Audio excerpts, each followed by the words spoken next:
یہ ساری چیزیں ہیں. پھر اوویرین فیکٹر آ جاتا ہے جس میں ہم دیکھتے ہیں کہ اوویلیشن اور اینوویلیشن ہو رہی ہے. انکریزنگ ایج کے ساتھ اووریز میں جو ہوتے ہیں ایگز کا نمبر بھی کم ہوتا جاتا ہے. کچھ ہارمونل فیکٹرز ہوتے ہیں, ہائپوگونیڈزم ہوتا ہے.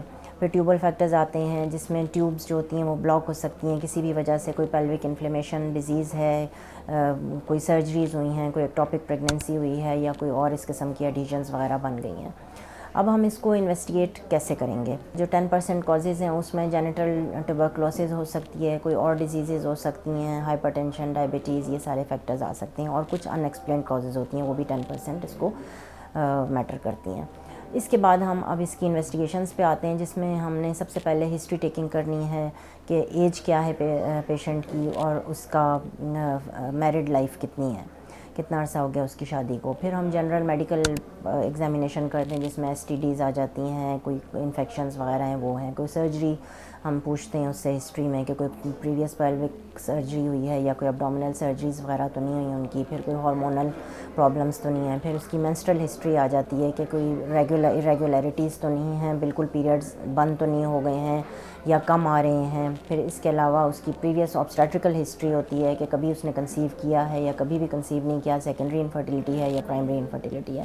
اس کے بعد ہم الٹرا ساؤنڈ کرتے ہیں جس میں ٹرانس ویجینل الٹرا ساؤنڈ بھی کر سکتے ہیں اور پر ایبڈومینل الٹرا ساؤنڈ بھی. اس میں ہم اینٹرل فالیکلس کو دیکھتے ہیں, اوویرین کوئی پیتھولوجی ہے یا کوئی اور پیلوک پیتھولوجی ہے, فائبرائڈ سسٹ وغیرہ یہ ہمیں نظر آ جاتی ہیں. پھر ہم اوویلیشن کو چیک کرتے ہیں. اس کے ڈفرینٹ ٹیسٹ ہوتے ہیں, انڈائریکٹلی یا ڈائریکٹلی. ہم جیسے بیزل باڈی ٹیمپریچر ہو گیا, سروائکل میوکس اس کی اسٹڈی کرتے ہیں, ویجائنل سائٹولوجی دیکھتے ہیں. اس قسم کے یہ انڈائریکٹ ٹیسٹ ہوتے ہیں. کچھ ڈائریکٹ ٹیسٹ بھی ہوتے ہیں جس میں لیپروسکوپی آ جاتی ہے. پھر ہم ٹیوبل پیٹنسی کے ٹیسٹ کرتے ہیں جس میں ہسٹیروسیلپنجوگرافی ہوتی ہے, ہائیکوزی ہوتی ہے اور لیپروسکوپی ہوتی ہے. لیپروسکوپی جو ہے وہ ڈائگنوسٹک بھی ہو سکتی ہے اور تھراپیوٹک بھی. تو اس میں ہم اسی وقت اگر کوئی پیتھولوجی ہے تو ہم اس کو مینیج بھی کر سکتے ہیں, ادروائز ہم جسٹ اسٹڈی کے لیے بھی ہم لیپروسکوپی کرتے ہیں. اب ہم اس کی مینجمنٹ پر آ جاتے ہیں کہ ہم اس کو کیسے ٹریٹ کریں گے. تو اس کے لیے ایکسپیکٹنٹ مینجمنٹ ہوتی ہے جس میں ہم جنرل کاؤنسلنگ کرتے ہیں پیشنٹ کی. جیسے آپ نے اپنا ویٹ گین نہیں کرنا, ہیلدی لائف سٹائل رکھنا ہے, بی ایم آئی انکریز نہیں کرنا, اسموکنگ, الکوہول, ڈرگ ایبیوز وغیرہ ہے اس کو اسٹاپ کریں. پھر میڈیکل ٹریٹمنٹ ہوتی ہے جس میں کچھ ڈرگز ہوتی ہیں جو کہ اوویلیشن انڈکشن کے لیے یوز کی جاتی ہیں. اینٹی ایسٹروجینک ڈرگز ہوتی ہیں, کلومیفین سٹریٹ اور ایرومیٹیز انہیبیٹرز, لیٹرازول وغیرہ یہ یوز کی جاتی ہیں, اور گوناڈوٹروفن انجیکشنز دیے جاتے ہیں. اس کے بعد سرجیکل مینجمنٹ ہو سکتی ہے. اگر کوئی آبویس پیتھولوجی ہے تو اس کو ہم مینیج کرتے ہیں. جیسے فائبرائڈز ہیں تو مایومیکٹمی, اوویرین سسٹ ہے تو اس کو لیپروسکوپیکلی یا لیپروٹمی کے ذریعے ریموو کریں. اوویرین ڈرلنگ ہوتی ہے جو کہ لیپروسکوپیکلی بھی کر سکتے ہیں. اور اسی طرح کوئی بھی اگر سرجیکل ریکوائرڈ ہے سرجری تو وہ ہم کر کے اس کو کیور کر سکتے ہیں. اس کے بعد اگر یہ سب چیزیں فیل ہو جاتی ہیں تو پھر اسسٹڈ ریپروڈکٹیو ٹیکنیکس ہوتی ہیں جو کہ 30 to 40% سکسیس ریٹ ہوتا ہے ان کا اگر فیمیل کی ایج 35 ایئرس سے لیس ہو. اس میں آئی ہوتا ہے, انٹرا یوٹرائن انسیمینیشن, جس میں ہم اچھی کوالٹی کے اسپرمز جو ہوتے ہیں وہ ڈائریکٹ یوٹرس میں امپلانٹ کر دیتے ہیں. یہ ان ایکسپلینڈ انفرٹیلیٹی پی سی اوز میں زیادہ یوز کیا جاتا ہے یا میل فیکٹر انفرٹیلیٹی میں.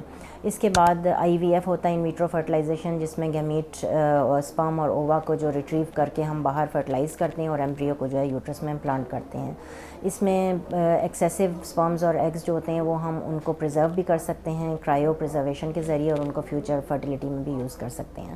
اس کے علاوہ ایکسی ہوتا ہے, انٹراسائٹوپلازمک اسپرم انجیکشن, جس میں ڈائریکٹ اسپرم کو جو ہے وہ ایگ کے اندر انجیکٹ کر دیا جاتا ہے. یہ زیادہ تر میل انفرٹیلیٹی جو سویئر ہوتی ہے اس میں ہیلپ فل ہوتا ہے. اس کے علاوہ پی جی ٹی, پیری امپلانٹیشن جینیٹک ڈائگنوسس, جس میں کوئی انڈر لائنگ ڈیزیزز ہوتی ہیں ان کو بائی پاس کر کے سلیکٹڈ جینڈر سلیکشن اور سلیکٹڈ جینز وغیرہ جو ہیں وہ کی جاتی ہیں.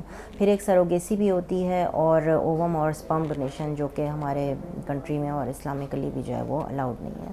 یہ ایک بریف سا ہم نے انفرٹیلیٹی کے حوالے سے تھوڑی سی اویئرنیس دی ہے.